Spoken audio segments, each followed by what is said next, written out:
চাঁদাবাজ, দখলদার, দুর্নীতিবাজ, মামলাবাজ এই লোকগুলার কারণে আমাদের সমাজে নিরীহ মানুষের শান্তি নাই।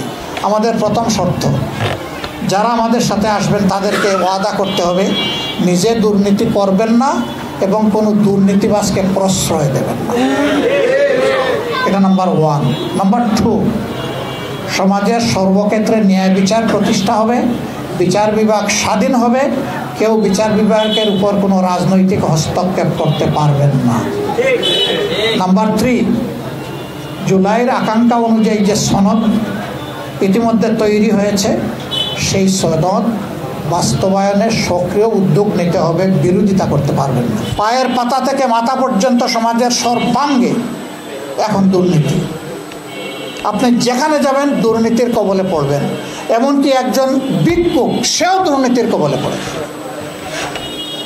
আপনারা বলবেন ওই ভাই বা বোনটি কেমনে দুর্নীতির কবলে পড়ে? হ্যাঁ, পড়ে তো। বিভিন্ন জায়গায় ভিক্ষা করতে হলে এর চেয়ে আরো বড় ভিক্ষুককে তার চাঁদা দিতে হয়। এই রাস্তায় তুমি ভিক্ষা করবা, তোমার ভিক্ষা শুরু হওয়ার আগে আগের দিনের জমা থেকে আগে চাঁদা দিতে হবে। সে যদি বলে যাওয়ার সময় দিব, বলবে এখানে তোমার জায়গা নেই, যাও, চলে যাও। আমি শুনি একদিন পরীক্ষা করার জন্য রাজপথে বনানীর রাস্তায় নামলাম, 3-4 জন ভিক্ষুক লাইন ধরে বসা। সালাম দিলাম, জবাব তারা দিল না। আসলে এইভাবে জবাব দেওয়ার কথা না, সমাজে এর প্রচলন নেই। আমি কোনো কিছু মনে করিনি। এরপরে দরদ দিয়ে জিজ্ঞেস করলাম যে ভাই কতদিন ধরে এখানে ভিক্ষা করে? একজনকে বললো স্যার 7-8 বছর হয়ে গেছে। আমি তো মেলার সময় তুমি ভিক্ষা করেছো, এখনও তোমার ভিক্ষা করতে হয়? করা লাগে। তাই আমি বললাম যে কেমন মানুষের কাছ থেকে সহযোগিতা পাও? খারাপ না, সারাদিনে 2000-2500 এরকম হয়ে যায়। মাশাল্লাহ, তাইলে তো কম না। স্যার থাকে না। থাকে না কেন? ওই যে প্রথমেই 400 টাকা দিয়ে এখানে বসতে হয়। আমি জিজ্ঞেস করলাম কারে দিতে হয়? আপনি বুঝে নেন। সে আমার দিকে ইশারা করলো আর যে আপনি বুঝে নেন। আমি বললাম এটাকে প্রতিদিন? স্যার শুরু করার আগে দিতে হয়, এখানে বসতে দেয়। এখন বললো তো বড় ভিক্ষুক কে? ওই রাস্তায় যে বসে আছে নাকি ডাকাতি করে যে চাঁদা নেয় সে? রাজার হস্ত পরে সমস্ত কাঙ্গালের দল ছুরি, সেই কথার যেন বাস্তব প্রতিধ্বনি যারা এরকম করে। এখন যারা ভিক্ষুকের হাত থেকেও টাকা নিতে লজ্জা হয় না, তারা কত বেপরোয়া বেশরমা চিন্তা করেন। এবার সেই চাঁদাবাজ, দখলদার, দুর্নীতিবাজ, মামলাবাজ এই লোকগুলার কারণে আমাদের সমাজে নিরীহ মানুষের শান্তি নাই, একেবারেই নাই। জীবনের নিরাপত্তা নাই, ইজ্জতের নিরাপত্তা নাই, তার সম্পদের নিরাপত্তা নাই। এইভাবেই দেশ চলতে থাকবে? এর নাম স্বাধীন দেশ? আজকে বিজয়ের মাস না? ডিসেম্বর মাস আমাদের গর্বের বিজয়ের মাস। তো কি এই মাস পর্যন্ত এসে আমরা কি দেখছি? 54 বছরে আমরা দেখছি এইরকম একটা চিত্র, যেখানে আবাল বৃদ্ধ বনিতা কারো জীবনে কোনো নিরাপত্তা, সম্মান এবং শান্তি নেই। আমরা এই পচা সমাজটাকে পাল্টে দিতে চাই ইনশাআল্লাহ। আপনাদের কি বিশ্বাস হয় যে আমরা পারবো? ইনশাআল্লাহ আমরা পারবো, বিইজনিল্লাহ। আল্লাহ তাআলার সাহায্যে ইনশাআল্লাহ আমরা পারবো। অনেকে এগুলা স্বীকার করে, তারপরে বলে ভাই এই কাজটা কে করবে? আমি বলি আপনি করবেন, আমি করব। বাত ব্যথা, প্যারালাইসিস কিংবা আর্থ্রাইটিস, আধুনিক ফিজিওথেরাপি ও পুনর্বাসন চিকিৎসায় নির্ভরযোগ্য নাম ডিপিআরসি। ইংলিশে একটা ফ্রেজ আছে যে সবাই তো বুঝে, but who will bell the cat? বিড়ালের গলায় ঘন্টাটা বাঁধবে কে? আসো, আমিও বাঁধবো, তুমিও বাঁধবে। এই সমাজ আর আমরা চলতে দিব না ইনশাআল্লাহ। এ সমাজ পাল্টাতেই হবে। আমাদের অঙ্গীকার দুর্নীতির বিরুদ্ধে লড়াই। আসমানে দুর্নীতি উঠে বসে আছে, টেনে এই দুর্নীতিকে জমিতে নামাতে হবে ইনশাআল্লাহ। অঙ্গীকার হবে আমি নিজে দুর্নীতি করব না এবং কাউকে দুর্নীতি করতে দেব না। এটা হবে আমাদের অঙ্গীকার। এই দুর্নীতিগুলার সবচাইতে বড় দুর্নীতি হলো 5 বছর পর পর ইলেকশনের মহড়া হয় আর কিছু ডাকাত এসে আপনাদের ভোট ছিনতাই করে। ওই জায়গাটা যেদিন ঠিক হয়ে যাবে, যার ভোট সে দিবে, ভোট দেওয়ার পর ভোট অনুযায়ী রেজাল্ট হবে, সেই দিন সবাই বুঝতে পারবে যে 5 বছর সামনে রেখে যে ওয়াদা দিয়েছি, কথা বলেছি, আচরণ করেছি, বাকি 5 বছর যদি এইরকম না করি তাহলে লোকজন ঘাড়ে ধরে আগামী 5 বছর পরে আমাকে সরাই দেবে। এই জায়গাটা নিশ্চিত করতে হবে ইনশাআল্লাহ। ফকিরের মানসিকতা নিয়ে রাজনীতিতে আসার দরকার নাই। ভোটের সময় কাচুমাচু করবেন, পায়ে ধরবেন, দরবেশের টুপি মাথায় পরবেন, হাতে তসবি নেবেন, আর ভোট যাওয়ার পরে আপনার সব চেহারা পাল্টে যাবে। সর্বত্র আপনি শুরু করবেন কমিশন বাণিজ্য এবং চাঁদা খাওয়া। এরা হইল নিকৃষ্ট ভিক্ষুক। এই মানসিকতা যাদের, তাদের রাজনীতিতে আসার কোনো প্রয়োজন নাই। যাদের সামর্থ্য নাই, আল্লাহ তাদের জন্য ভিক্ষাকে হালাল করেছেন, কিন্তু এরা সামর্থ্যবান ভিক্ষুক। এরা দেশের টাকা লুণ্ঠন করে বিদেশে পাঠায়, বেগম বাচ্চাদেরকে আগেই পাঠায় বেগম পাড়া গড়ে, আর এদেশের মানুষ দুঃখে দুঃখে মরে। আমরা আর তা হতে দেব না। এই সমাজ গড়ার জন্য আমরা আপনাদের সহযোগিতা চাই।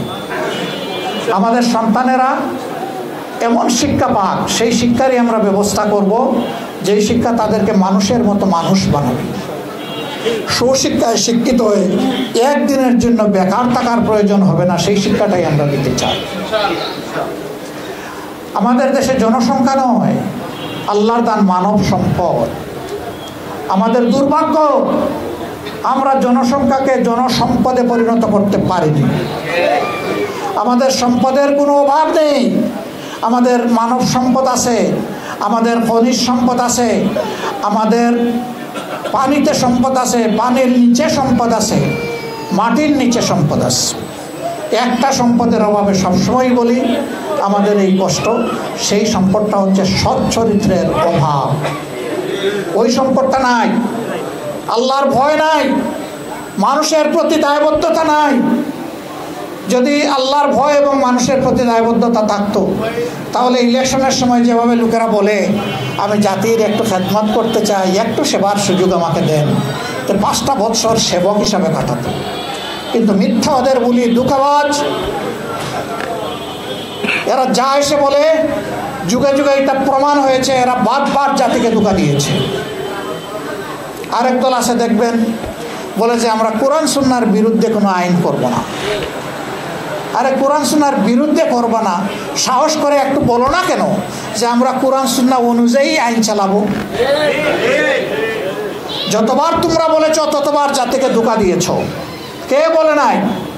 অতীতে যারা শাসন করেছে এই কথা সবাই বলেছে, আর সবাই এসে আলিম উলামা ইসলামপন্থীদের উপর তারা আক্রমণ করেছে। এরা নিকৃষ্ট ওয়াদা লঙ্ঘনকারী। রাস্তা পরিষ্কার বাইয়ে না, একটা হক আর একটা বাতিল, মাঝখানে কিছু নেই, হয় হক না হয় বাতিল। আপনারা সবাই বিবেকবান মানুষ, কে হক কে বাতিল এতটুকু বোঝার যোগ্যতা আল্লাহ তাআলা আপনাদেরকে দান করেছেন। আমরা আপনাদেরকে অনুরোধ করব, আসুন আমরা ন্যায়ের হকের সঙ্গী হই, তাহলে সমাজে ইনশাআল্লাহ ন্যায় বিচার কায়েম হবে।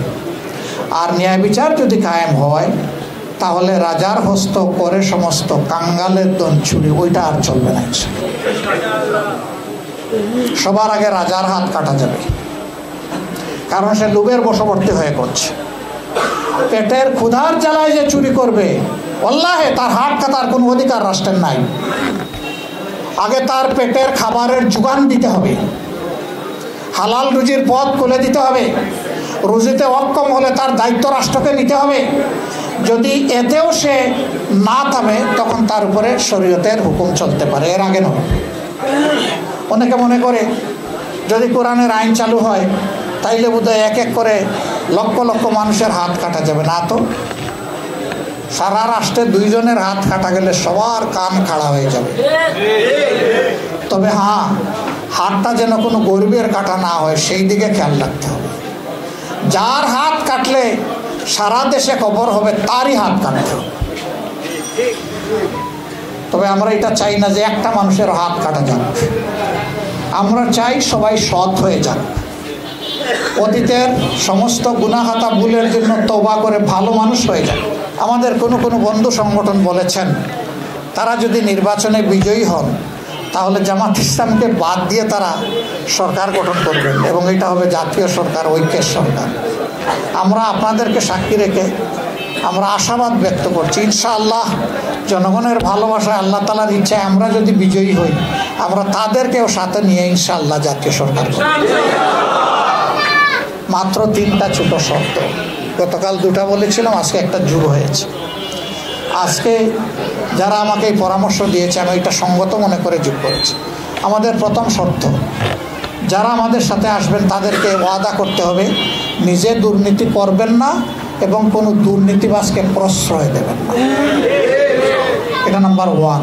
নাম্বার 2, সমাজের সর্বক্ষেত্রে ন্যায় বিচার প্রতিষ্ঠা হবে, বিচার বিভাগ স্বাধীন হবে, কেউ বিচার বিভাগের উপর কোনো রাজনৈতিক হস্তক্ষেপ করতে পারবেন না।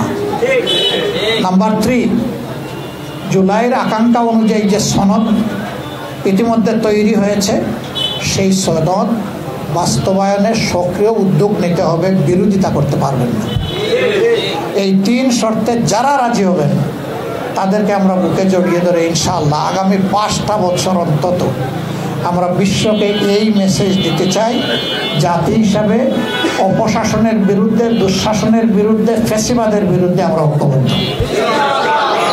ডাক আমরা দিব, এ ডাক কবুল করার দায়িত্ব সংশ্লিষ্ট সংগঠনগুলোর।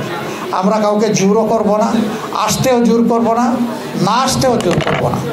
আমরা আশা করব যে সবাই এই ডাকে সাড়া দিবে দেশের স্বার্থে, জাতির স্বার্থে। আল্লাহ আমাদের সহায় হোক।